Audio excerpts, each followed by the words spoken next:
Some things should be buried with the dead. But sometimes, the dead leave something behind. Tonight, we follow a mother, a daughter, and something that never should have come home. Welcome to Midnight Chills. Bedtime horror stories. After her mother's funeral, Julia returned to the house she once called home. It had been locked up for years, untouched. Dust clung to every surface like mold. The air in the attic was thick, dry, and unnaturally cold. She wasn't alone.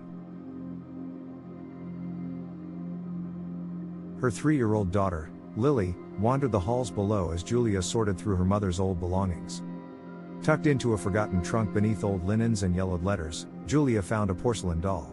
Its eyes were wide, unnaturally glossy, and a portion of one eyelid was chipped, giving it a permanent look of alertness.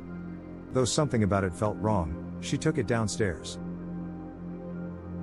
Lily, drawn to it instantly, held it in silence. That night, the doll came home with them. On their first night back, Julia placed the doll on a shelf across the room. When she returned later, it had somehow moved into Lily's bed. She blamed forgetfulness. In the early hours of the morning, Julia awoke to hushed whispers through the baby monitor. Lily appeared to be speaking softly, responding to someone. Every time Julia entered the room, the doll was positioned differently. Sometimes sitting upright. Sometimes tilted with its head turned. Always toward the bed. Over the next few nights, Julia began to hear sounds. Tiny footsteps, far too light for her own. The creak of wood. A faint dragging across the floor. Lily started drawing things. Always the same, a girl beside a tall shadow. The doll appeared in every drawing, always in the corner. Always smiling. When Julia asked about the shadow, Lily refused to answer. The house began to smell faintly sweet, decayed flowers and old perfume. The scent clung to the hallway outside Lily's room. At 2:47 a.m. one morning, the television turned on by itself. Static buzzed through the apartment. In the flicker of the screen, Julia noticed a small figure sitting upright on the couch. The doll. Eyes reflecting the screen.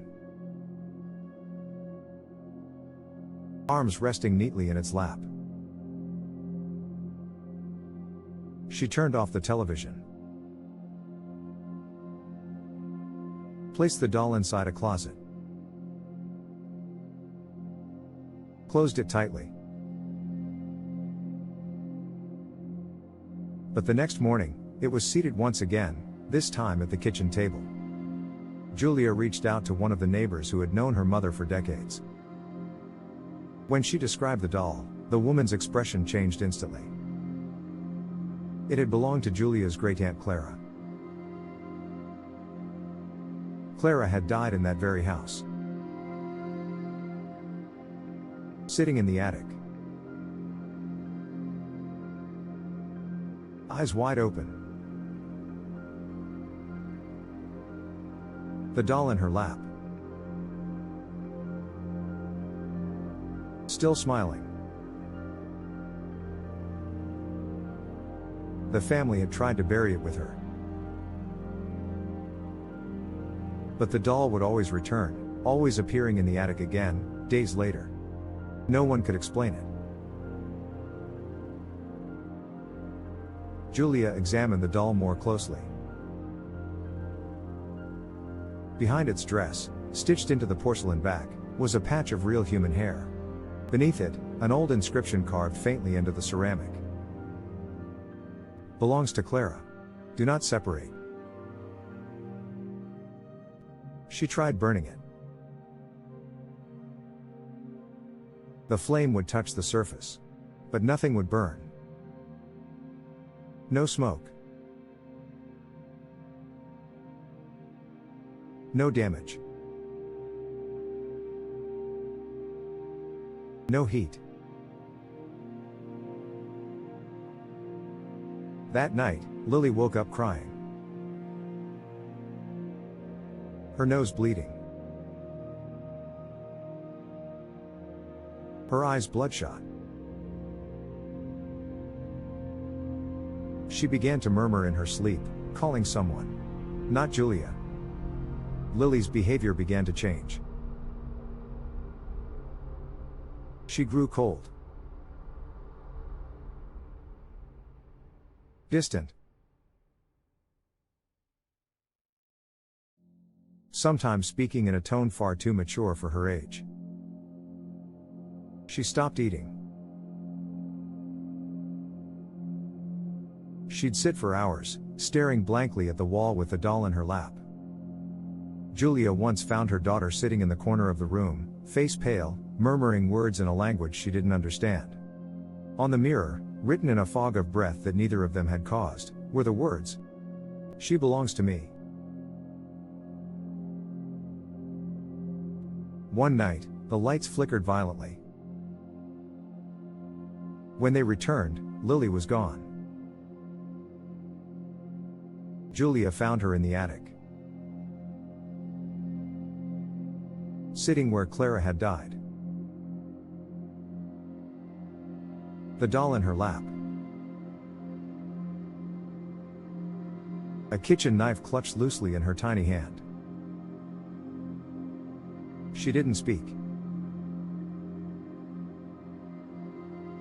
She didn't blink. And for a brief second, Julia thought Lily was someone else entirely. Julia packed their bags. Left the doll behind. They fled to a roadside motel 2 towns over. But at 3:17 a.m., Julia woke up to see Lily sitting upright in bed.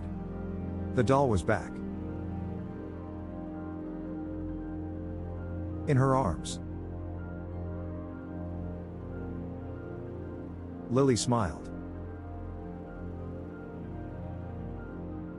But the expression wasn't hers. Her voice, when she finally spoke, was deeper. Older. And it said nothing Julia could ever repeat. The lights blew out. And in the darkness, Julia saw not one, but 2 silhouettes in the mirror. Some toys are made to be loved.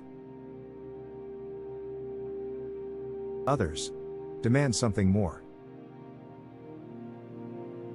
If you ever find a doll in a locked attic, don't open the box. Or do. And let her find someone new to play with. This was Midnight Chills. Bedtime horror stories.